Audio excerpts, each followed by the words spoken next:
Demi mengurangkan implikasi terhadap alam sekitar akibat proses pembinaan jajaran atau projek laluan rel Pantai Timur ECRL, 27 kotak pembetung lintasan hidupan liar atau dikenali sebagai Wildlife Box Culvert WBC Crossing akan dibina di sepanjang 665 km jajaran berkenaan. Wartawan Natasha Alijina dan juru kamera Fazril Amirul ada butirannya.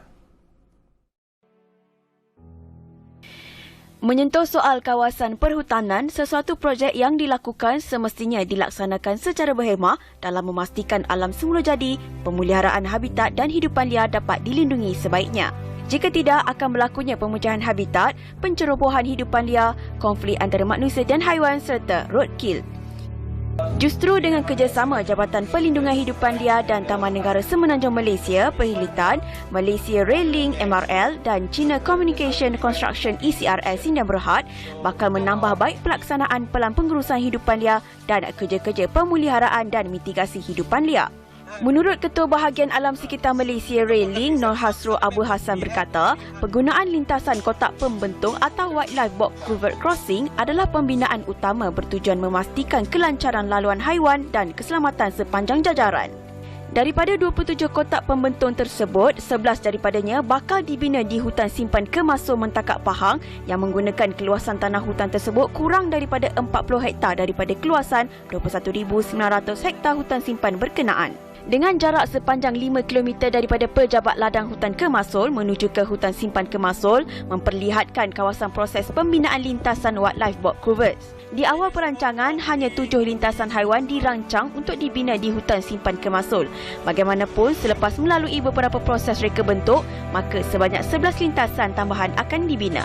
Lintasan kotak pembentung di Kemasul ini mempunyai ketinggian berukuran 5.3 meter dan mempunyai lebar 6 meter itu direka khas untuk kumpulan hidupan liar, khususnya gajah.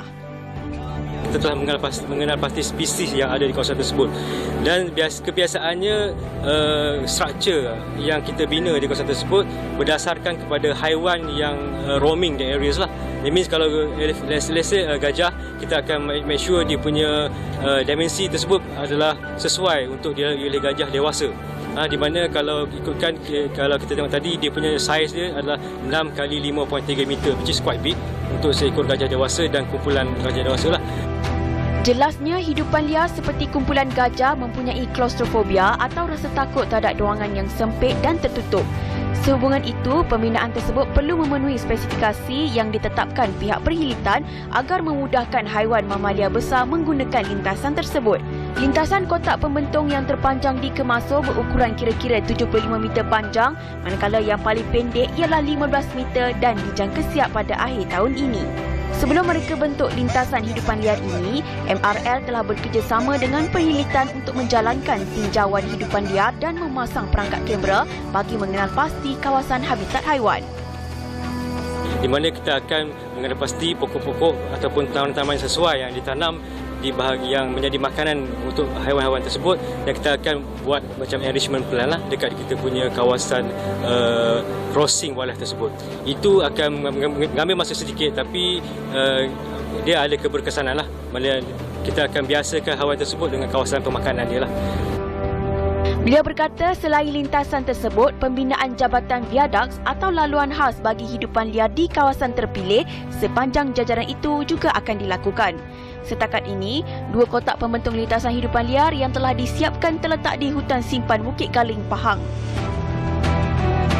Bagi menambah baik pelan pengurusan hidupan liar di bawah projek ECRL ini, satu inisiatif dalam kerja-kerja pemeliharaan dan mitigasi hidupan liar dilakukan, khususnya kotak pembentung seperti anda lihat di belakang saya ini bagi laluan khas hidupan liar untuk menjamin keselamatan jajaran dan juga keselamatan hidupan liar. Wartawan Natasha Alijina dan juru kamera Fazril Amirul untuk bernama TV.